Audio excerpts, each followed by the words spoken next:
컴퓨터를 이렇게 사용을 하다 보면 어느 시점부터 속도가 좀 이렇게 느려질 때가 있습니다. 불필요한 파일들이 막 쌓여가고 그리고 사용하지 않는 그 프로그램들이 늘어나면서 그리고 때로는 반갑지 않은 바이러스들이 방문을 하면 문제가 생길 때가 있는데요. 그럴 때면 이 컴퓨터 속도가 점점 더 느려지곤 합니다. 요즘 제 상황이 좀 그렇습니다. 예배를 준비하면서 이렇게 파워포인트 파일 하나를 이렇게 다운로드 하려다가 이 바이러스가 싹 들어왔는데요. 지금 이런저런 문제가 생기면서 속도가 아주 느립니다. 아무리 이것을 해결해 보려고 해도 쉽지가 않아요. 친구 목사님들에게 상의도 해보고 해결해 보려고 하지만 지속적으로 실패를 거듭을 하고 있습니다.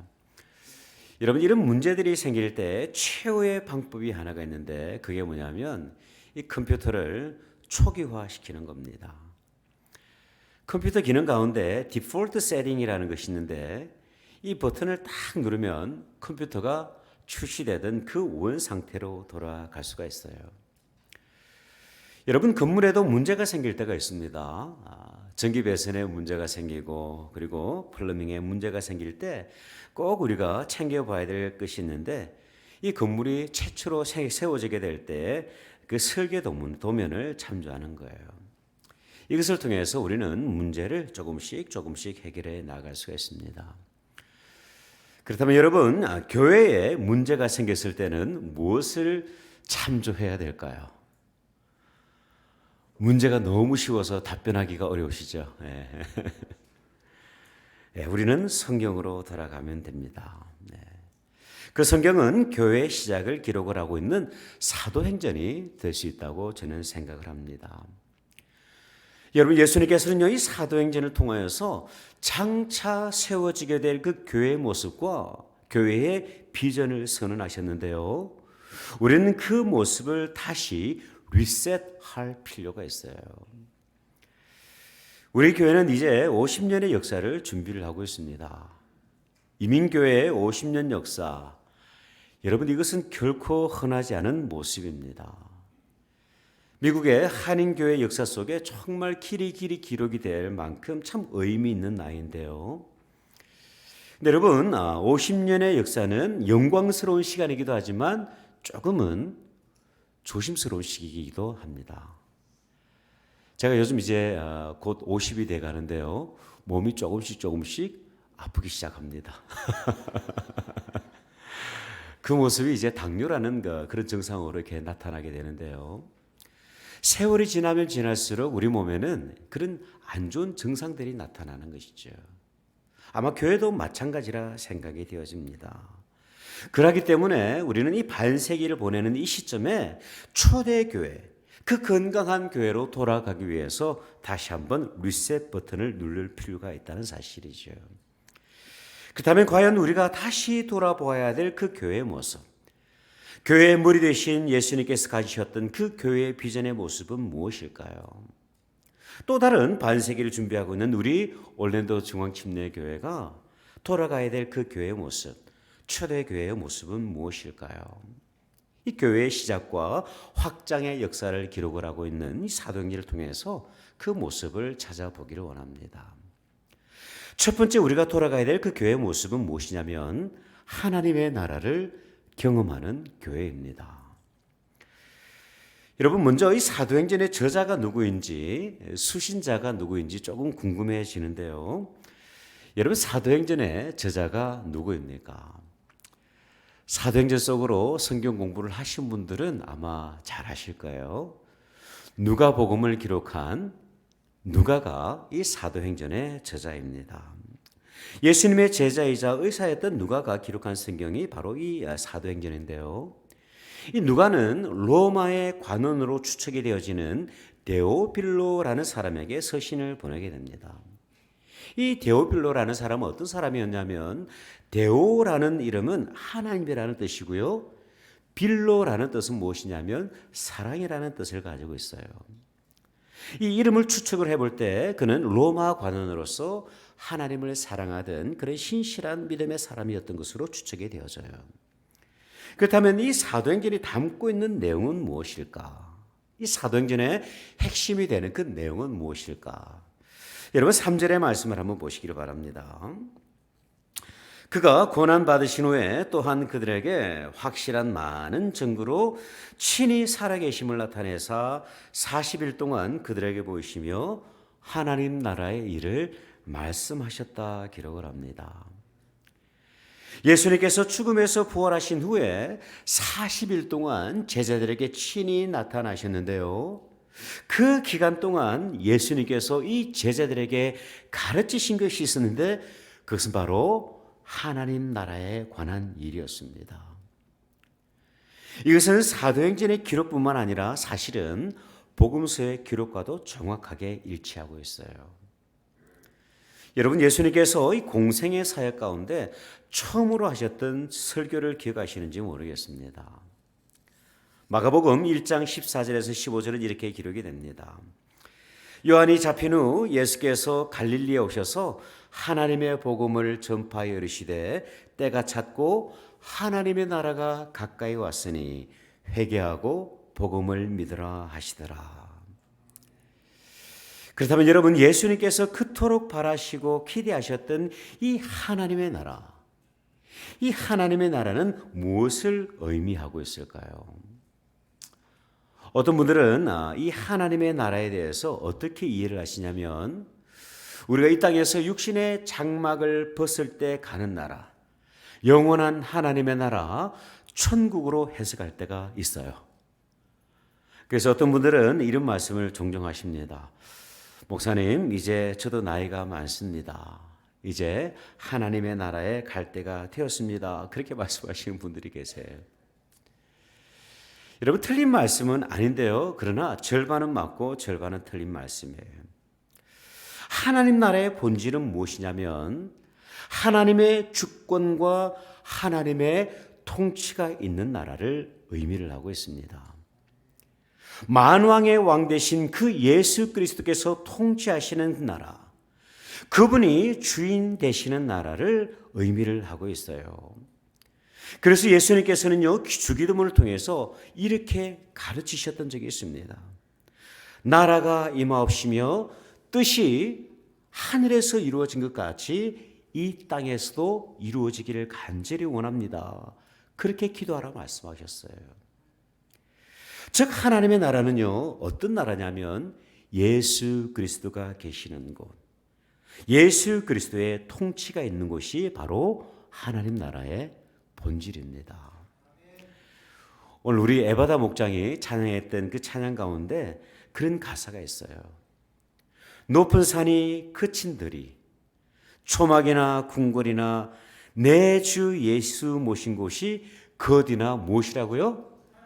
하나님의 나라. 예수 그리스도의 통치하심이 있는 그곳이 바로 하나님 나라라는 사실입니다. 여러분 우리가 돌아가야 할 교회 모습도 마찬가지예요. 우리가 리셋 버튼을 탁 눌러야 될 그 교회 모습의 본질도 무엇이냐면 예수 그리스도의 통치하심을 경험하는 그 교회 모습으로 돌아가는 것입니다. 예수 그리스도의 말씀 앞에 전적으로 순종하는 그 교회 모습이에요. 예수님의 말씀 한마디에 우리 모든 주의 백성들이 거룩한 떨림을 가지고 세워지는 그런 교회 모습. 예수 그리스도께서 분부하신다고 한다면 그 사명을 붙들고 땅끝같이 나아갈 수 있는 그런 담대한 믿음의 교회의 모습인 거예요. 제가 미국에서 교회를 섬기는 동안 3개의 교회를 이미 섬겼고 지금은 4번째 교회를 섬기고 있는데요. 곰곰이 생각을 하다 보니까 이 4개의 교회가 가지고 있는 공통점이 있어요. 그 공통점이 뭐냐면 그 지역에서 가장 오래된, 가장 먼저 세워진 교회의 특징을 가지고 있습니다. 텍사스에서 섬겼던 첫 번째 교회는요, 현재 나이가 46세예요. 두 번째 교회는 현재 나이 49세. 세 번째 교회는 현재 43살의 나이의 교회가 되었습니다. 그리고 우리 교회는 몇 살입니까, 현재? 49살. 이 교회 모습들을 보면요, 오랜 역사만큼이나 한 가지 특징이 있는데 아픔이 참 많은 것을 볼 수가 있어요. 갈등으로 인해서 교회가 나뉘어지고 그 갈등의 중심에 있는 목회자는 떠나야만 하는 그런 상황들이 참 많았던 것을 볼 수가 있습니다. 사연 없는 교회가 하나도 없어요. 그래서인지 몰라도 교회를 향한 소문이 그다지 좋지 못한 것이 사실입니다.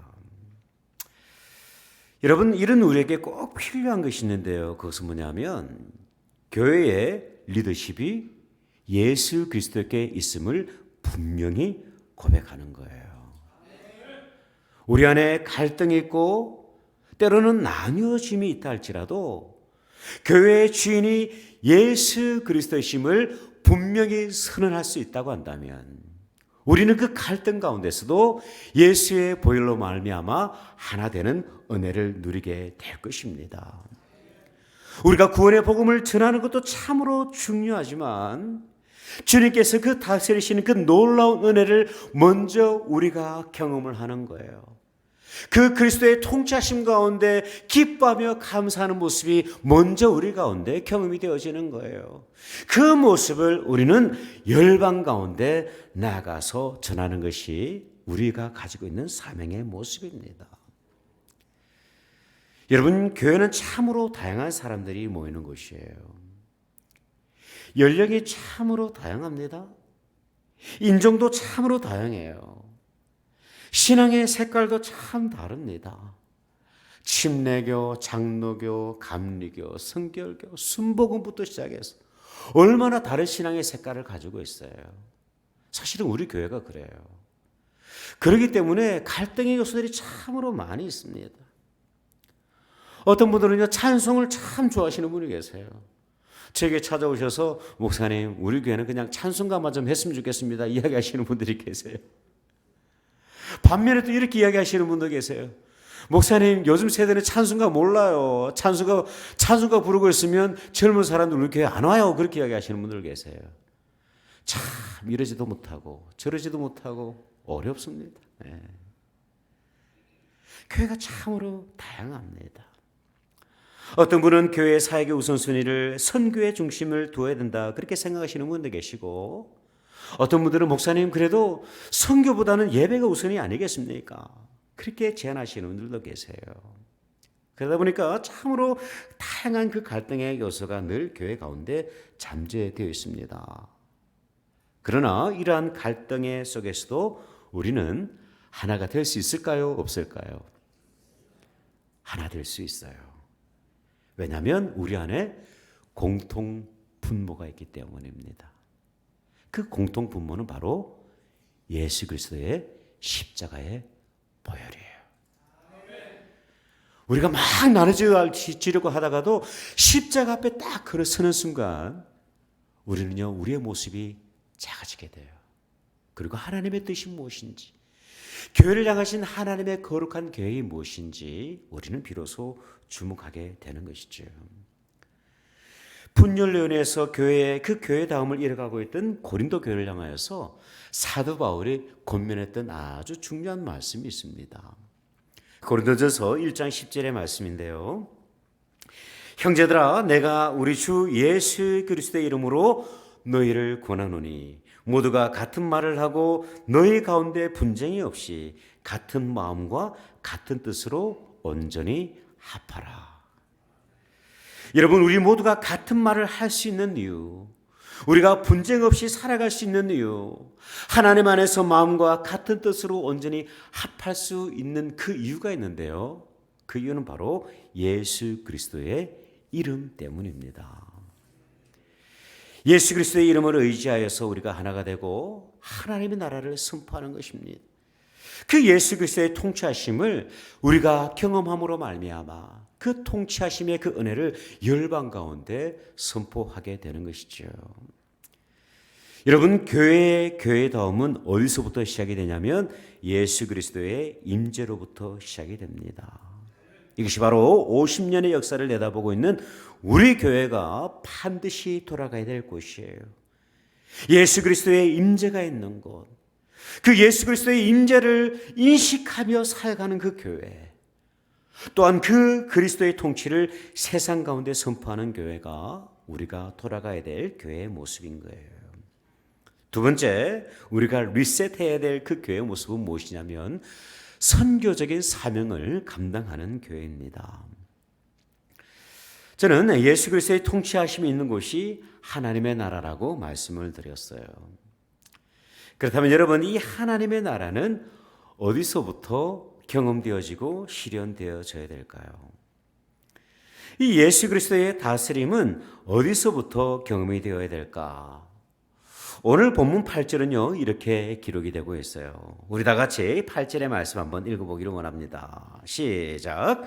오직 성령이 너에게 임하시면 너희가 권능을 받고 예루살렘과 온 유대와 사마리아와 땅끝까지 이르러 내 증인이 되리라 하시니라.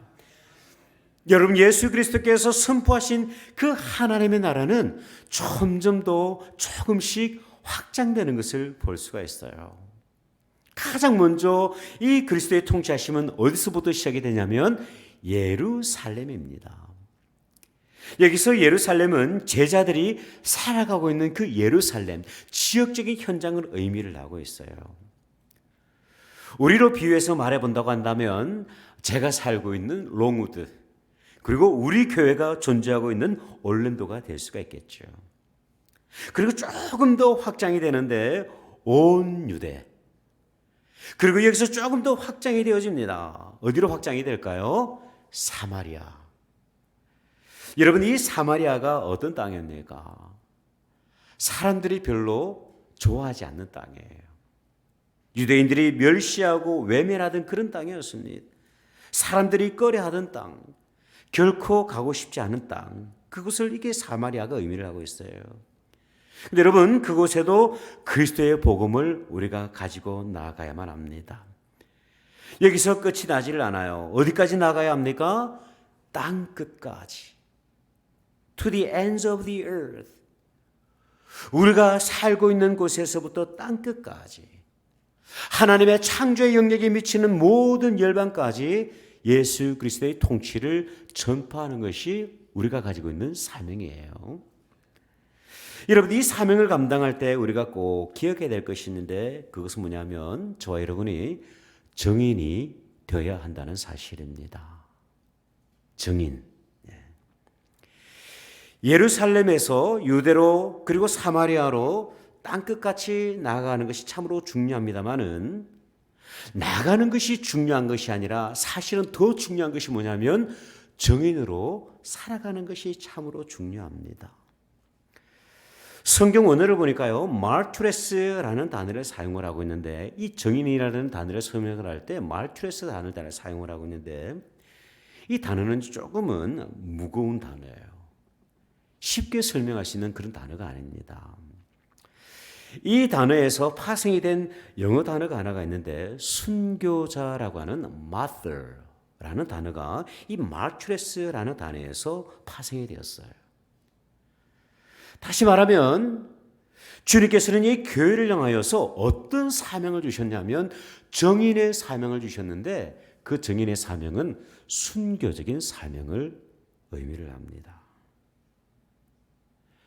교회로 하여금 순교적인 사명, 선교의 그 사명을 감당하게 될 때 정말 땅끝같이 나가서 순교적인 사명을 감당하라, 그렇게 말씀을 하고 계시는 거예요. 여러분, 실제로 이 초대교회의 제자들은요, 순교의 길을 걸어갔습니다. 우리가 사도행전을 공부를 쭉 하시다 보면 아시겠지만, 이 사도행전은요, 순교의 역사가 그대로 담겨있는 성경책입니다. 그 가운데 예루살렘 교회의 안수 집사로서 최초의 순교자가 되었던 스데반 집사님을 우리가 만날 수가 있어요. 복음을 전하던 가운데 이 스데반 집사님은요, 성난 군중들이 던졌던 그 돌멩이에 맞아서 순교자가 됩니다. 성경은 이렇게 기록을 하고 있어요. 사도행전 7장 59절의 말씀. 그들이 돌로 스데반을 치니 스데반이 부르짖어 이르되 주 예수여 내 영혼을 받으시옵소서 하고 무릎을 꿇고 크게 불러 이르되 주여 이 죄를 그들에게 돌리지 마옵소서, 이 말을 하고 자니라. 십장에서 운명하셨던 그 예수님의 말씀과 너무나도 동일한 말씀을 남기고 이 스데반 집사님은요, 순교의 길을 당당히 걸어가셨어요. 안수 집사님입니다. 사도행전 12장을 보면 예수님의 제자 가운데 최초의 순교자가 소개가 됩니다. 누굽니까? 사도 야고보죠. 예수님과 더불어서 늘 동고동락했던 참 중요한 인물입니다. 그 또한 복음을 전하던 가운데 헤롯의 칼에 맞아 순교하게 되죠. 그렇다면 여러분, 사도 바울은 어떠할까요? 성경은 이 사도 바울의 마지막 장면을 기록하고 있지 않습니다. 그러나 이 역사의 기록에 따르면 사도 바울은요, 네로 황제의 핍박으로 인해서 체포된 후 참수가 되어서 머리가 잘려서 순교의 길을 걸어가게 됩니다. 그 순교의 시간이 점점 더 다가오고 있을 때에 사도 바울이 남겼던 위대한 신앙의 고백을 여러분 혹시 기억하시는지 모르겠어요. 디모데후서 4장 6절에서 8절까지 말씀입니다. 전제와 같이 내가 벌써 부어지고 나의 떠날 시각이 가까웠도다. 나는 선한 싸움을 싸우고 나의 달려갈 길을 마치고 믿음을 지켰으니 이제 후로는 나를 위하여 의의 면류관이 예비되었으므로 주 곧 의로우신 재판장이 그날에 내게 주실 것이며 내게만 아니라 주의 나타나심을 사모하는 모든 자에게 도니라. 여러분, 우리에게 주님께서 주신 사명이 있습니다. 예수 그리스도께서 부여하신 선교적인 사명. 그 선교적인 사명은요, 결코 가벼운 게 아니에요. 순교의 사명입니다. 순교적인 사명을 감당하는 거예요. 교회가 어려울 때도 선교해야만 합니다. 교회가 참으로 부흥할 때도 예외 없이 우리는 이 복음을 들고 선교의 현장으로 나아갈 수 있어야만 합니다. 예루살렘에만 머물러 있는 것이 아니라 이 곳 올랜도에 머물러 있는 것이 아니라 유대를 향하여서 사마리아를 향하여서 땅끝까지 나아가는 것이 교회를 향하신 주님의 명령이라는 사실이에요. 여러분, 이 사명을 위해서 우리는 존재합니다. 이 사명을 위해서 우리 교회는요, 지금도 존재하고 있는 거예요. 오는 7월 달이 되면 이제 과테말라 선교를 떠나게 되는데, 혹시라도 닭이 선교를 생각하시면서 주저하시는 분이 계시다고 한다면 믿음으로 순종해 보시기를 바랍니다. 순종하게 될 때 하나님께서 우리를 하여금 경험하게 하시는 놀라운 역사를 여러분 맛보고 경험하시게 될 거예요. 사도행전의 역사를 우리도 경험하게 될 것입니다. 여러분, 우리 교회가 다시 한 번 더 리셋해야 될 그 교회의 모습이 있는데 그것은 뭐냐면요, 선교적인 사명. 그 선교적인 사명을 담대하게 마치 순교적인 사명으로 감당하는 그런 교회 모습으로 우리는 돌아가야만 합니다. 마지막으로 어떤 교회의 모습이냐면요, 성령의 역사를 경험하는 교회예요. 아마 말씀을 들으시면서 여러분들이 좀 고민하시는 부분들이 분명히 계실 거예요. 목사님, 제가 선교를 좀 생각을 해보긴 해봤는데 그런데 아무리 봐도 정인이 되기는 조금 어려울 것 같습니다. 아무래도 저는 순교하기는 좀 어려울 것 같아요. 제가 어찌 성경의 인물들처럼 순교의 일을 갈 수가 있겠습니까? 고개를 절레절레 흔드는 분들이 분명히 계실 거예요. 네. 근데 여러분, 이런 우리가 반드시 주목해야 될 사실이 있는데 그것은 뭐냐면 이러한 능력은 우리 안에 있는 것이 아니라 예수 그리스도께서 우리에게 부어주시기 때문입니다. 여러분, 하나님께서는, 예수님께서는 우리에게 이 사명을 감당하게 될 때에 선물을 주셨어요. 여러분, 그 선물이 무엇일까요? 무엇일까요? 성령입니다. 여러분, 사도행전 1장 8절의 말씀을 다시 한번 보십시오. 오직 성령이 너에게 임하시면 너희가 권능을 받고 예루살렘과 온 유대와 사마리아와 땅끝까지 이르러서 내 증인이 될 것이다 말씀을 하고 있어요. 여러분, 우리가 우리의 의지와 우리의 힘으로 가는 것이 아니에요. 우리에게 성령으로 충만한 그 은혜를 우리 가운데 허락해 주시게 된다면 우리는 능력을 받게 될 것입니다. 그 능력을 통하여서 우리는 땅끝까지 나아가는 그 놀라운 은혜를 경험하게 되는 거예요. 성경 원어를 보면요, 두나미스라는 단어를 사용을 하고 있는데 이 단어에서 파생된 단어가 어떤 단어냐면 다이너마이트예요. 다이너마이트. 제가 군대를 가보질 않아서 이 다이너마이트가 어떻게 터지는지는 잘 모르겠습니다. 그러나 분명히 확 알고 있는 것은 뭐냐면 이 능력이 참으로 대단한 거예요.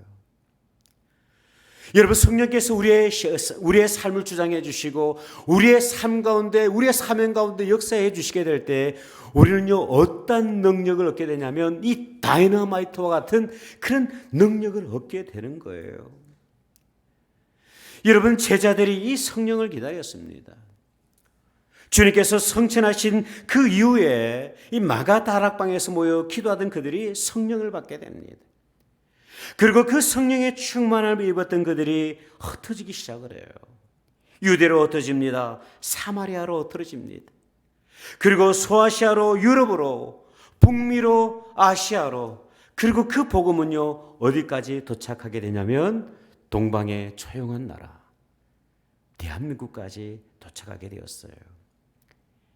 이 모든 일로 성령의 역사가 시작이 되었습니다. 그리고 지금도 이 성령의 역사를 통해서 복음은 땅끝까지 흩어지고 있는 거예요.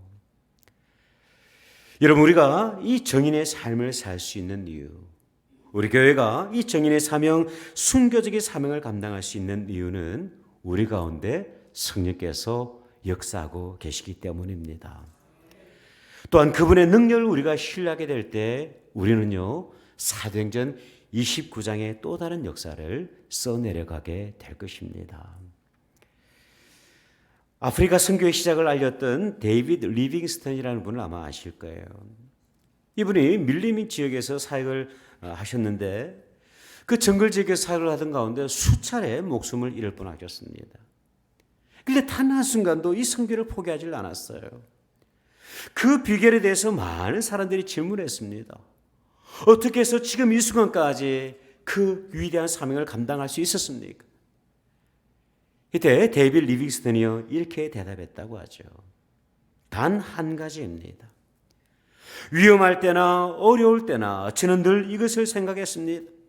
하나님께서 저를 이곳에 보내셨다고 한다면 저를 향한 하나님의 사명에 닿을 때까지 저는 결코 죽지 않는다는 사실입니다. 이 사실이 저를 지금 이 순간까지 견디게 했습니다. 그렇게 고백을 했어요. 현대 선교회의 문을 열었던 윌리엄 캐리에게도 수많은 위기가 있었습니다. 40년 동안 그 인도에서 선교를 하던 가운데 수많은 위기가 있었어요. 그의 꿈이자 평생의 과업이었던 이 성경을 인도어로 번역하는 것이 참으로 불가능하게 보였어요. 그런데 이 모든 꿈이 이루어졌을 때 이 윌리엄 캐리가 이런 고백을 합니다. 하나님의 뜻, 하나님의 도우심, 하나님의 함께하심, 그 이상도 그 이하도 아닙니다. 오직 하나님이 함께 하셨습니다. 우리도 마찬가지입니다.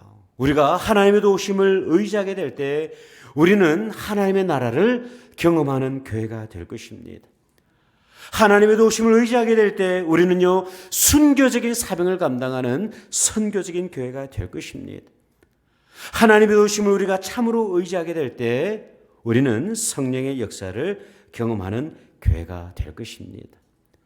성도다운 성도가 될 것이고요, 그리고 교회다운 교회가 될 것입니다.